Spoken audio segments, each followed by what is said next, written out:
మకరం వారికి గనక చూసుకున్నట్లయితే ప్రధానంగా ఇక్కడ మీ యొక్క రాశి వారికి 6వ స్థానంలో ఇంతకాలం ఉన్నటువంటి గురువు సప్తమ భావంలోకి 7వ భావంలోకి వస్తున్నాడు. ఈ 6వ భావం అనేటువంటిది గురువులతో తెలియని శత్రుత్వం అనుకోండి, జ్ఞానం అంటే జ్ఞానాన్ని అందించే వారితో కూడా శత్రుత్వాలు, ఈ ఫండ్ ఈ ఫైనాన్స్ రిలేటెడ్ మూలంగా కొన్ని కలిగే శత్రుత్వాలు ఇస్తూ ఉంటుంది. అయితే ఎప్పుడైతే మీకు జూన్ 2వ భావం నుంచి సప్తమంలోకి, నవంబర్ నుంచి అష్టమంలోకి వెళ్ళి అక్కడ ఒక 45 రోజుల పాటు ఉంటూ అందులో 25 రోజులు కేతువుతో ఉంటూ మరలా సప్తమంలోకి వస్తున్నాడు గురువు.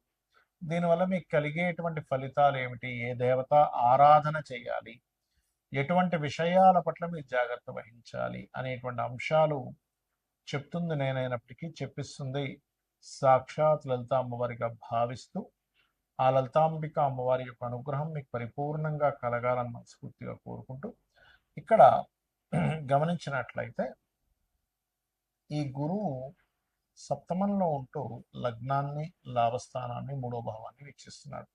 సహజంగా 3వ స్థానంలో శని ఉండడం మంచిదే. కాకపోతే రాహు అయినా చేస్తూ ఉన్నాడు. కొంత ధైర్యంగా సాహసంగా కొన్ని పనులు చేస్తారు.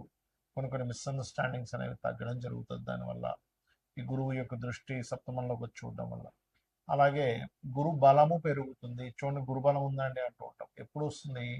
గురువు యొక్క దృష్టి చంద్రుడికి కానీ లగ్నాన్ని కానీ వీక్షించినప్పుడు ఉంటుంది.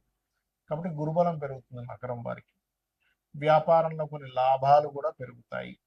సో ఆ రకంగా ఉంటుంది. అయితే ఇక్కడ మీకు వ్యాపార లాభాలు కానివ్వండి, గురుబలం పరిపూర్ణంగా శుభత్వంగా రావాలనుకున్నా, కొన్ని గతంలో ఏర్పడినటువంటి కొన్ని అగ్రిమెంట్స్ అనుకోండి, కొన్ని విషయాల్లో మీకు సెట్ అవ్వాలనుకున్నా మీరు చేయవలసింది ఏమిటి అంటే నవగ్రహాలలో కేతువు, శని, రాహు గ్రహాల దగ్గర దీపారాధన చేయండి. లలితా సహస్రనామాల యొక్క శ్రవణం, పఠనం చేయండి. మరియు ఈ గురువు మీకు అష్టమ స్థానంలో కేతువు దగ్గరికి వస్తాడు. దీనివల్ల ఏంటి, తాతగారు ఆస్తికి సంబంధించిన విషయంలో ఏమైనా ఉంటే డిస్ప్యూట్స్ ఉంటే కొంచెం తగ్గడము, కొంతవరకు ఊరట అనేటువంటిది లభిస్తుంది. కాబట్టి అష్టమంలో కేతు ఉన్నాడు కాబట్టి మీరు ముఖ్యంగా అష్టమీ చంద్ర విభ్రాజ అధిక స్థల శోభిత అయ్యే నమః అనే మంత్రం చేయండి.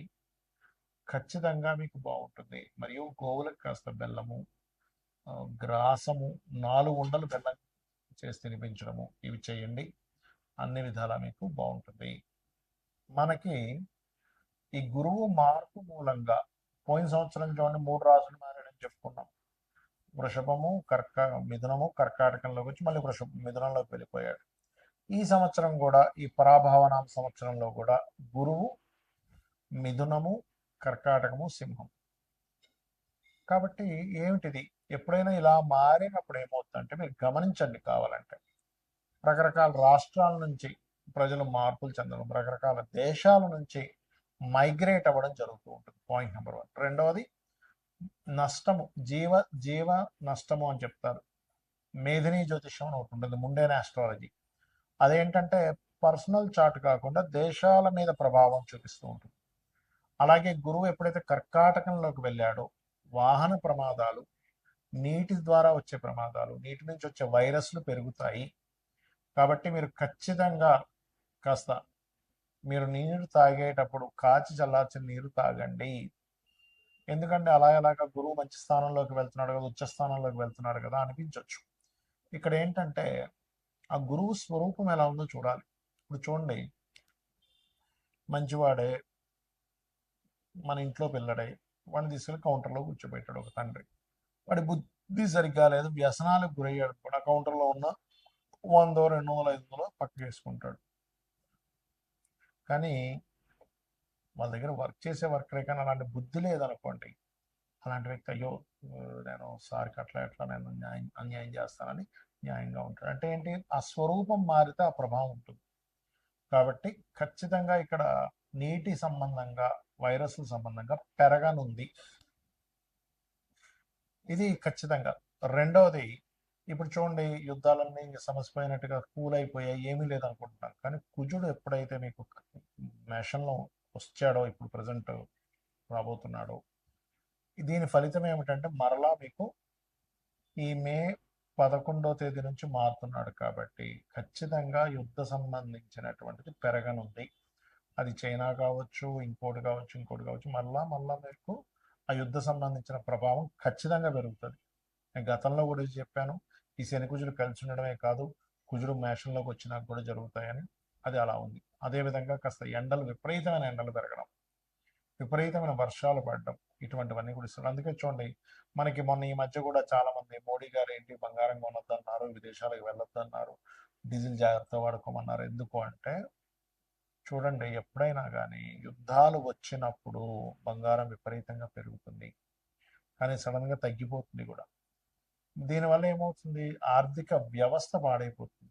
ఎలాగా, మనం ఉన్నాం ఇప్పుడు 1,40,000 ఉందనుకుందాం, కొనుక్కుంటాం, మళ్ళీ పెరుగుతుంది కదా అని ఆశతో పెరుగుతుంది, అమ్మయ్య పెరుగుతుంది పెరుగుతుంది విపరీతంగా కొనేస్తాం. కానీ ఒకటేసారి 20,000-30,000 ధామని పడిపోయింది అనుకోండి, అప్పుడు పరిస్థితి ఏమిటి?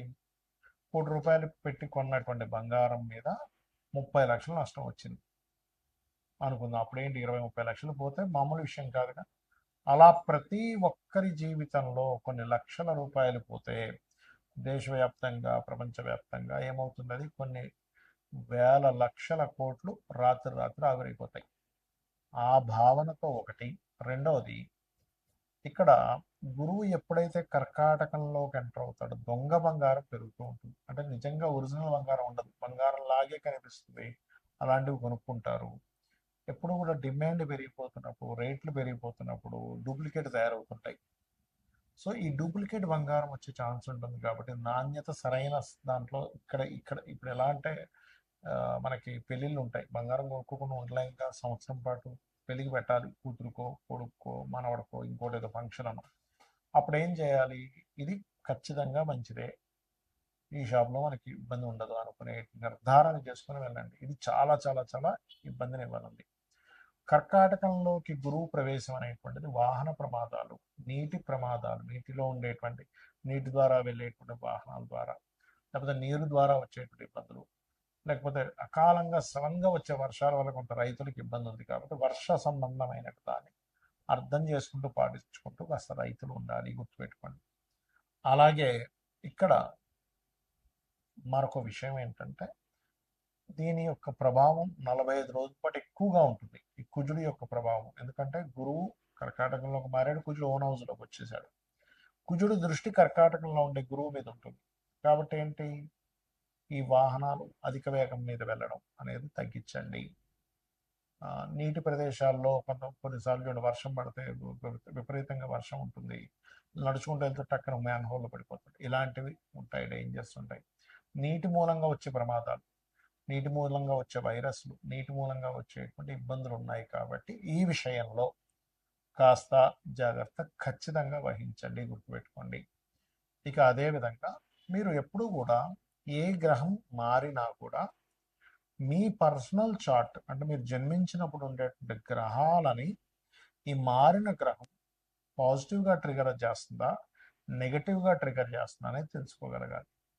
అంటే ఎలాగా అంటే, మనం ఒక ప్లేస్ మారిపోయేటప్పుడు మనం రకరకాలుగా ఆలోచిస్తాం. మనం వెళ్ళే ప్రదేశం ఎలాంటిది, అక్కడ పిల్లలకి స్కూల్కి దగ్గర ఉందా లేదా, సూపర్ మార్కెట్ దగ్గర ఉందా లేదా, లేకపోతే మనకి ఏదో హాస్పిటల్ దగ్గర ఉందా లేదా అని చూసుకుంటాం. ఎందుకు, మారిన దాని వల్ల మనం ఆ ప్రదేశం మారినప్పుడు మనకేమిటి అక్కడ ఇంకా బాగుంటే ఇంకా బాగుంటుంది. అలాగే ఒక గ్రహం మారేటప్పుడు, గురువు మారాడు, కుజుడు మారుతున్నాడు, రవి మారుతున్నాడు, ఇలా మారుతూ ఉంటాయి ఎప్పటికప్పుడు. మారేటప్పుడు ఏంటంటే మేజర్ ప్లానెట్ అంటే గురువు, శని, రాహుకేతువులు మేజర్ ఇన్సిడెంట్స్ మన లైఫ్ని టర్న్ చేసేటువంటి ఇన్సిడెంట్స్ ఇచ్చే గ్రహాలు. కాబట్టి వీటి ప్రభావం ఎక్కువగా ఉంటుంది. కాబట్టి మార్పు ఒకటే కాకుండా మీ పర్సనల్ చార్ట్లో ఏ మహాదశ నడుస్తుంది, ఏ అంతర్దశ నడుస్తుంది. ఇప్పుడు వైరస్లు, రోగాలు వస్తాయని మీకు ఎక్కడ రోగభావం లేదనుకోండి, పెద్ద ఎఫెక్ట్ ఉండదు. ఇప్పుడు మొన్న లాస్ట్ ఇయర్ కోవిడ్ వచ్చినప్పుడు, 4 years బ్యాక్ వచ్చినప్పుడు కూడా చూడండి, కొంతమందికి చాలా ఎఫెక్ట్ అయితే కొంతమందికి పెద్ద ఎఫెక్ట్ అవ్వాలి. It's depend on your personal chart ఎలా ఉందనే దాన్ని అర్థం చేసుకుంటూ ముందుకు వెళ్ళాలి. శ్రీమాత్రే.